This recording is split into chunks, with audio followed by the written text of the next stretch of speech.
আমাদের সামনে যে ঈদুল আজহার আসছে, আমি সংখ্যালঘু মোর্চার তরফ থেকে আমি আপনাদের আমার মুসলমান সমাজের এবং ভাইদের আশ্বস্ত করতে চাই, কোনো রকম গুজব, কোনো রকম যে রটনা, এগুলো বিরোধীরা চক্রান্ত করছে, মানুষকে খেপিয়ে তোলার চক্রান্ত করছে, পশ্চিমবাংলাকে অশান্ত করার চেষ্টা করছে।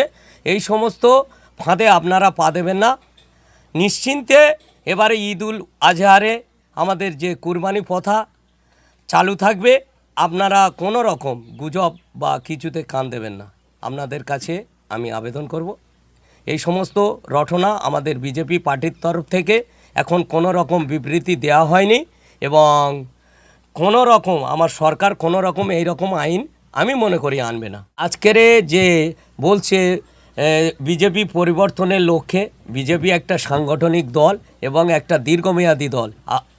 আপনাদের বলি, এই সোশ্যাল মিডিয়ার মাধ্যমে 78-এর চ্যানেলের মাধ্যমে যে আজকের লং টাইম পার্টি যে গুজরাটের মতো জায়গায় 26 বছর এবং মধ্যপ্রদেশের মতো জায়গায় 26 বছরের কাছাকাছি রাজত্ব করছে বিজেপি পার্টি, এসে এই যে খুনোখুনি দাঙ্গাদাঙ্গি, এটা বিজেপির যারা কর্মী তারা কেউ নয়, রাতারাতি কিছু জামা বদল করে টিএমসির লোকেরা ঢুকে গিয়ে তারা বিজেপিকে বদনাম করার জন্য চেষ্টা করছে। এই সমস্ত খুনোখুনি মারামারি তারা রটাচ্ছে। এর সঙ্গে আমাদের নেতা শ্রমিক ভট্টাচার্য, তিনি যে বিবৃতি দিয়েছেন, স্পষ্ট নির্দেশ দিয়েছে যারা করেছে তাদেরকে পুলিশ দিয়ে অ্যারেস্ট করাচ্ছে, এবং প্রত্যেকটা মানুষের, আমাদের নেতৃত্বরা আমরা বিশেষ করে প্রত্যেকটা মানুষের কাছে যাচ্ছি, তাদের কাছে বার্তা দিচ্ছি, কারো দোকান ভেঙে দিয়েছে, চুরমার করে এই দোকান খুলে দিচ্ছি, এবং অন্যান্য জিনিস যে সমস্ত সম্পত্তি তারা দখল করার চেষ্টা করছে, তারা সেগুলো আমরা নিজেরাই গিয়ে সেগুলো ফেরত দিয়ে দিচ্ছি। আর পুলিশকে কড়া হাতে দমন করার জন্য বলেছে। এরা অ্যাকচুয়ালি দুষ্কৃতী, এই দুষ্কৃতীদের খতম করার জন্য মানুষ পরিবর্তন এনেছে। এই দুষ্কৃতীরা কোনো দিন আমাদের বিজেপি পার্টিতে ঠাঁই পাবে না, আপনাদের বলতে চাই। কিন্তু একাধিক জায়গাতে আমরা দেখছি যে তৃণমূলের পার্টি অফিস সব দখল করে নিচ্ছে আইএসএফ অর্থাৎ এবং বিজেপি, এগুলো আপনি কীভাবে দেখছেন? দেখুন, আমাদের স্পষ্ট নীতিতে যে আছে আইএসএফ, এবং কিছু কিছু জায়গায় দেখেছি তৃণমূলের পার্টি অফিস দেখেছে। আমাদের প্রক্রিয়াকরণ শুরু হয়ে গেছে। আমাদের যে মাননীয় প্রেসিডেন্ট সভাপতি শ্রমিক ভট্টাচার্য মহাশয়, তিনি নির্দেশ দিয়েছেন এইভাবে জোর করে কোনো দলের পার্টি অফিস ফ্ল্যাগ লাগিয়ে দখল করা যাবে না, সেই সমস্ত পার্টি অফিস ফেরত দিতে হবে।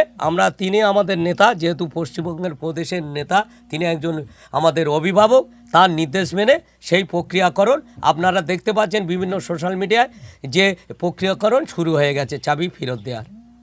দাদা, এই যে বাংলায় যে বাংলার রাজনীতিতে এখন যে বিজেপি যে ক্ষমতায় আসতে চলেছে, এবং যে রাজ্য সরকারের যে একাধিক যে প্রকল্প করেছিল, সেই প্রকল্পগুলো কি থাকবে আদৌ, নাকি না প্রকল্পগুলো পরিবর্তন হবে? এবার আপনারা যে সরকার এসেছেন, আপনারা কি পরিবর্তন করবেন?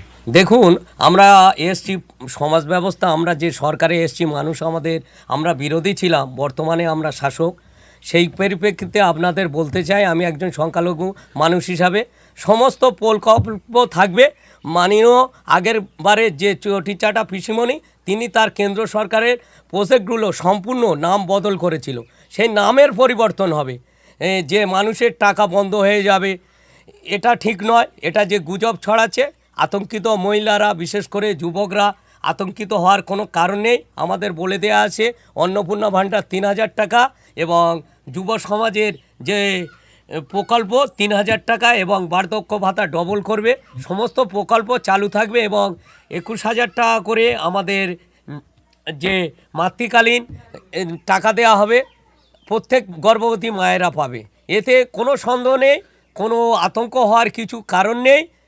এগুলো সম্পূর্ণভাবে বিজেপিকে চক্রান্ত করার জন্য তৃণমূলরা গুজব ছড়াচ্ছে, আমি বলে মনে করি। কিন্তু রাজ্য সরকার, রাজ্যের মুখ্যমন্ত্রী মমতা বন্দ্যোপাধ্যায়, তিনি এখনও পর্যন্ত তিনি বলে আসছেন যে বিজেপি 100 আসনে সিট, 100-র অধিক সিট চুরি করে কিন্তু বাংলায় ক্ষমতা এসেছে। তিনি আবার পুনর্নির্বাচন করতে তিনি আবেদন করছেন, সুপ্রিম কোর্টে গিয়েছেন। কি বলবেন? আমি বলি, আমাদের বিজেপি একটা সাংগঠনিক দল, মানুষ জোটবদ্ধ হয়ে এখানে পশ্চিমবঙ্গ ক্ষমতা দিয়েছে। উনি এমন একটা নারী, অহংকারী মহিলা, এমনভাবে মানুষের মধ্যে এমনভাবে থাকতে চায়, নিজের ক্ষমতাকে তুলে ধরতে চায়, ইগোটাকে তুলে ধরতে চায়। সেই জন্য তিনি তার জেদটাকে বজায় রাখার জন্য আমি মনে করি ব্যক্তিগতভাবে কোনো দিন ইভিএম হ্যাক করা যায় না, এবং হচ্ছে যে কোনো পৃথিবীর কোনো ইঞ্জিনিয়ারিং তা পারবে না। এবং আমরা মানুষ যে জোট বেঁধেছে তার অনেক আভাস আগে পেয়ে গেছি। এবং আমি মাইনরিটি মোর্চার তরফ থেকে বলি, মুসলিম সমাজে যে সমস্ত মুসলিম অঞ্চল আছে, আমাদের প্ল্যান ছিল প্রত্যেকটা মুসলিম সমাজের কাছে অলিগলিতে পৌঁছে যাওয়ার। মুসলিম সমাজের কর্তারা তারা হচ্ছে কেন আমাদেরকে নাম নথিভুক্ত করেছে, তারা আমাদের পিছন থেকে আমাদের সাহায্য করেছে, এবং তার প্রতিফলন আমরা অনেক মাইনরিটি জেলা আছে সেখান থেকে বিজেপি জয়লাভ করেছে। এবং বর্তমানে বিজেপি বুঝতে পারছেন যে যে সমস্ত আমাদের পার্টিতে সদস্য আছে তারা সামনে এসে তারা কাজ করছে।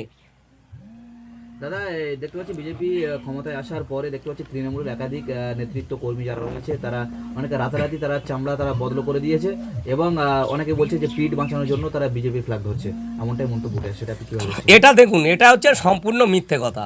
কেউ যদি বলে থাকে সেটা তারা গুজব ছড়াবার একদল। এখন বর্তমানে যে বিরোধী দল আছে তৃণমূল কংগ্রেস, তারা মানুষের মধ্যে বলছে বিরোধী। দেখুন, গণতন্ত্রে সবাই অধিকার আছে কথা বলার, তারা বিরোধী দল করে। আমাদের হচ্ছে গেদে সহ দল হচ্ছে গেদে ছিল, মানে কি তারা আলাদা লড়েছে আইএসএফ। আমরা বন্ধু দল মনে করি, আমাদের সঙ্গে কোনো রাজনৈতিক কোনো ছিল না।